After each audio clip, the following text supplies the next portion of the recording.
Constitution of Guyana at Article 89 says that there shall be a president of the Cooperative Republic of Guyana, who shall be the head of state, the supreme executive authority of the land, and at Article 100, it states further, quote, there shall be an office of Prime Minister, and such offices of Vice President, and other offices of ministers of the government of Guyana as may be established by Parliament or by the President.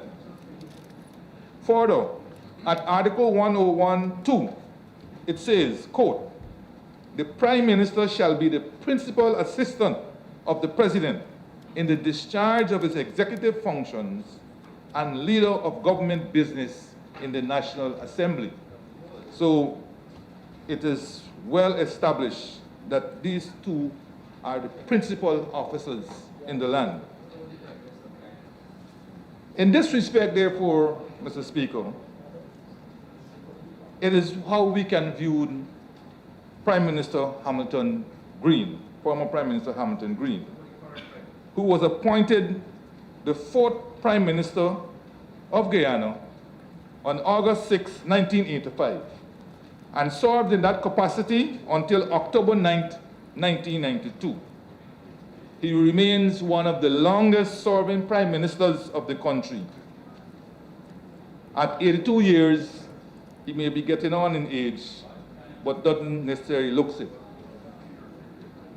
Mr. Speaker, when this bill was first introduced in this House last year, it generated a lot of heat and, I dare say, unnecessary controversy. Two of the most vociferous opposition to the bill emanated from, of all places, the Guyana Human Rights Association and Transparency International Guyana, Inc., or TG. Their caustic and vitriolic remarks sought to attack the personality of Mr. Green rather than focus on the merits of the bill. It took a very incisive commentary by Adam Harris in Kaieteur News Sunday, November 27th, 2016, at page 29 to put the issue in some proper perspective. But in my book, it was Henry Jeffrey, former Member of Parliament, writing in his Future Notes column in the Starbuck News, Wednesday, November 30th, 2016, who spoke for many when he stated, quote, as a matter of principle, I do not believe that someone's pension should be encumbered by all manner of emotionally subjective characterizations, end of quote. Mr. Speaker, that is how it should be. That is how it must be.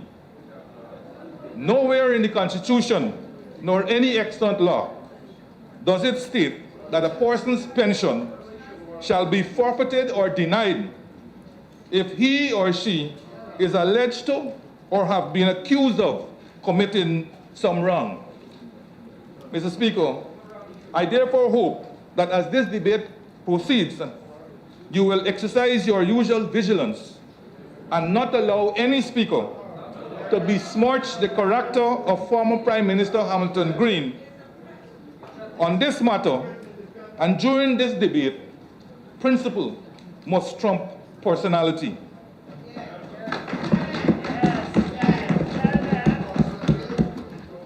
Mr. Speaker, I refer this House to Section 3.1 of the Pensions, President, Parliamentary and Special Officers Act 1969 as amended in 2011. Therein it states, quote, 1, every person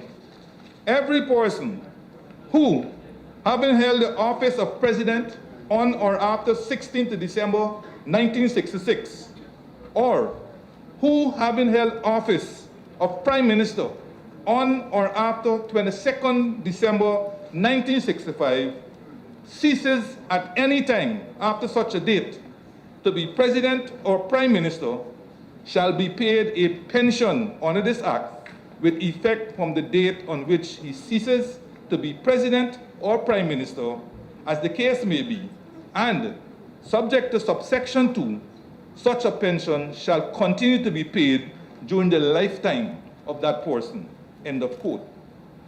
At section 4, as amended in 1991, it states, quote, the president's pension and the prime minister's pension shall be 7/8 of the highest annual rate of salary paid to such persons at any time as president or prime minister, as the case may be, or $204,000 per annum, whichever is greater. Now, Mr. Speaker, at the time of demitting office in 1992, Mr. Green was given a calculated pension of $21,114, based on a salary of $32,174. And this was after adjusting for a gratuity which was paid to him. Since then, Mr. Green's pension has been increased annually in line with officially announced increases in pensions for other categories of retired persons. As of January 2017, Mr. Green was in receipt of a pension of $165,868. Thus, even though Mr. Green's pension had been increased by nearly 700% in 25 years, it was still only equated to the monthly salary of, for example, an administrative officer or a community development officer in the public service. Mr. Speaker, my research for this debate showed that Mr. Green's pension had been erroneously calculated for the past 25 years, with the mistake first being made in 1992 and compounded through the years. For in calculating Mr. Green's pension, he was treated as a mere legislator with more than 12 years of service, instead of being treated as a prime minister for the last 7 years of his time in the National Assembly. As a result, Mr. Green's pension should have been calculated as 7/8 of his last salary of $32,174, instead of being treated as a legislator, in which case you will only get 2/3 of your average salary. As shown earlier, it is not that Mr. Green is not receiving a pension. The problem is that the pension is woefully inadequate.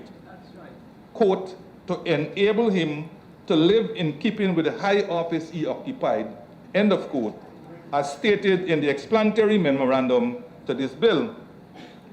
As Mr. Green himself has noted, quote, in every civilized country, there are provisions made for pension and special benefits for former presidents and prime ministers, however styled, end of quote. He went on forward to indicate that in all such societies, provisions are in place for former presidents and prime ministers to receive pensions and other benefits in order that they may maintain the lifestyle to which they were accustomed in office. And Mr. Green is absolutely correct, as the following two examples I will cite will show. In the United States, according to the Former President's Act, it charges the General Services Administration with providing former U.S. presidents with a pension, support staff, office support, travel funds, and mailing privileges. This is to, quote, maintain the dignity of the office of the president. In Uganda, Act 19 of 2010 styled emoluments and benefits of the president, vice president, and Prime Minister Act. In the 11th Schedule, Section 11, provides the following benefits to a Prime Minister who ceases to hold office otherwise than by resignation. 1, a monthly pension equivalent to 60% of the gross salary of the sovereign Prime Minister. 2, a house purchase fund. 3, a chauffeur-driven car. 4, medical care for the Prime Minister and his or her spouse. 5, 2 government-paid security guards. 6, an allowance to meet expenses on utilities, such as electricity, telephone, and water. 7, 2 domestic staff. And 8, an allowance to purchase furniture. Many people, including Mr. Green himself, queried why the bill had to be in the name of Hamilton Green. First, Mr. Speaker, Mr. Green is the only living former Prime Minister who is entitled to a former Prime Minister's pension.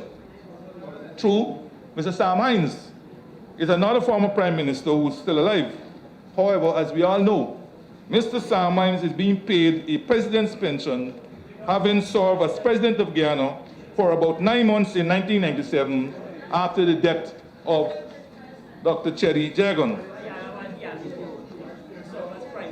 Second, the second reason why this bill is in his name is that in the calculation of his pension, as I mentioned, Mr. Green was not treated as a former Prime Minister, but as a regular legislator. As such, his pension was incorrectly calculated. Third, increases in the salary of the Prime Minister has outpaced increases in Mr. Green's pension. From $32,174 in 1992, the salary of the Prime Minister at the end of 2016 was $1.7 million per month, an increase of 4,284% during that period. Were the present Prime Minister to demit office today, then, in accordance with the Pensions, President, Parliamentary and Special Offices Act, he will be entitled to a pension of $1,487,500 per month, roughly 9 times the pension currently received by Mr. Green. Fourth, in spite of his status as a former Prime Minister, the state has never provided Mr. Green with the benefits befitting his status and provided in law, nor those accorded to ex-presidents and leaders of the opposition. Mr. Speaker, the problem of the inadequacy of the pension of an ex-president's or ex-prime minister's salary at the time of demitting office was explicitly recognized by none other than ex-president Bharat Jagdeo. According to the Hansard, former Member of Parliament Mr. Manzoor Nadir, in moving the second reading of the Pensions President Bill No. 4 of 2004, had this to say, quote, Mr. Speaker, when I first saw this bill, I was reminded of the destitution of Hubert Nathaniel Critchlow, that in the early 1950s, the Legislative Council had to move to provide a pension for the father of our trade union movement in Guyana. I said it is a sad day when persons who served at the highest level have to live in such a state. What exists right now is for a president to be paid 7/8 of his last salary when he was a president, and inflation and cost of living eats away at that fixed amount of money. End of quote. That was Mr. Nadir in the second reading of the bill that introduced the new president's pension. Mr. Speaker, this recognition has been identified in several other jurisdictions. For example, in Jamaica, a former Prime Minister gets a pension equivalent to the full salary that goes with the job, as well as allowances equivalent to what is paid to a cabinet minister. Among the allowances are a housing allowance, a secretarial allowance, a social secretary allowance, a chauffeur's allowance, an assigned personal security, a household helper's allowance, and a gardener's allowance. Mr. Speaker, the then PPPC administration, having recognized the problem, sought to apply an unequal and unfair solution. The pension and benefits of the President were removed from the Pensions, President, Parliamentary and Special Offices Act and catered for in a newly created Act No. 6 of 2004, styled Pensions President Act 2004. It is that act which provides for pensions of ex-presidents to be calculated as 7/8, not of their last salary, but of the current president's salary instead of the salary at the time when he was demitting office.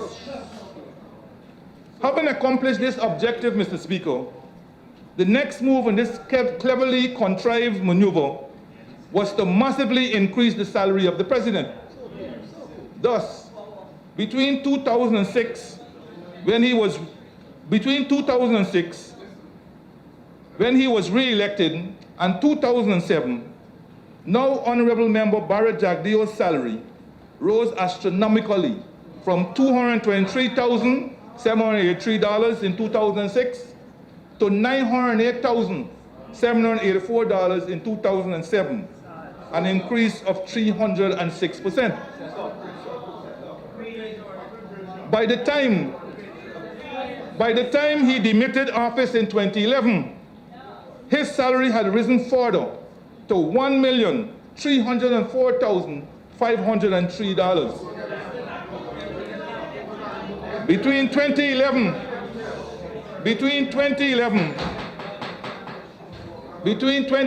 and 2014, the salary of the president had grown by a further 25% to $1,630,935.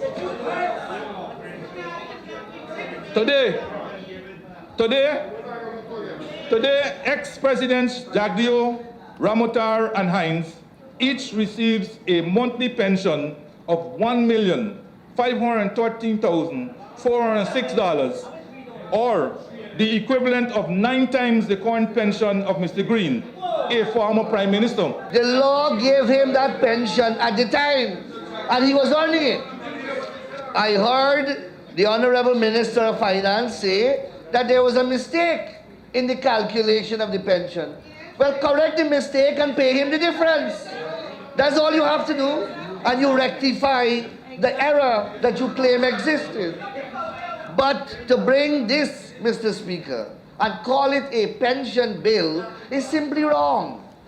It is not. If you want to give Hamilton Green a package, and you want to bring it here for us to baptize it, well, say so. Don't call it a pension bill, because it is not a pension bill. It is not a pension bill. Because Mr. Green's last salary has nothing to do with the pension that he's getting here. The pension that he's getting here is connected to the current Prime Minister. I wish to submit that the actual denial of Mr. Green to a Prime Minister's pension of that type is discriminatory and must not be encouraged by this House.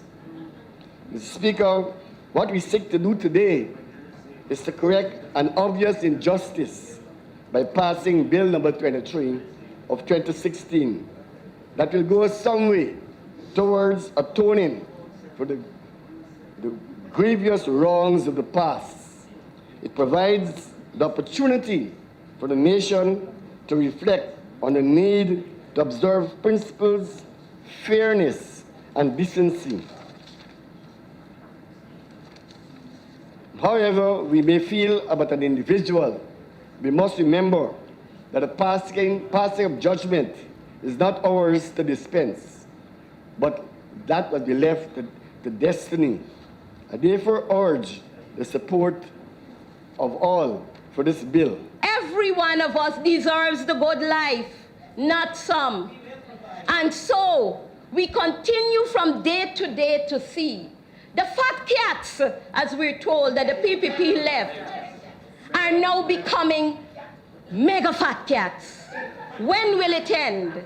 When will it end? Continue day by day. We upped our tempo. We upped what we're doing for ourselves. Some people are even having their gas by, they're cooking gas by. And we see a lot of bodyguards more than ever around the place, you know? But the workers out there are punishing. They're suffering, and we're not hearing their cries. So again, I say, if we're going to use a process of indexation for Mr. Hamilton Green, fine. But I would want to see that we use that same process for all the public servants, for all the former persons who sat in this National Assembly, and then we could talk about the good life. I think that Mr. Hamilton Green has not been given his just deserts, and this bill seeks to remove an injustice which was allowed to persist for over 23 years. In these circumstances, Mr. Speaker, I throw my support behind this bill, and I follow my colleagues in supporting the passage of this bill in this House. If any one particular party believes they could use their power to stifle other people because they're in power, when the ball game shifts, when the power shifts, they will be in the same position and they will have to depend on the compassion of others. And we must be more compassionate. We must be more compassionate, sir. And I am pleased to be associated with what we're doing here tonight. That is to correct a wrong. And to ensure that Mr. Hamilton Green, former Prime Minister, former Vice President, former mayor, human service, sir, well over 5 decades, to be given what he deserves, sir. A pension so that he could live a life of dignity in keeping with the high office that he held. I commend this bill with pleasure. Let me close by saying that the House has an opportunity to redress an injustice, a grievous wrong to a ex-prime minister who served this country well, regardless of how you think about it. He was a prime minister. He's 82 years old and getting on in age at a time when illnesses and so on are more prevalent than when you were younger. And I think the House will do nothing better than to redress this wrong by passing this bill so that Mr. Green can get appropriate benefits and pension.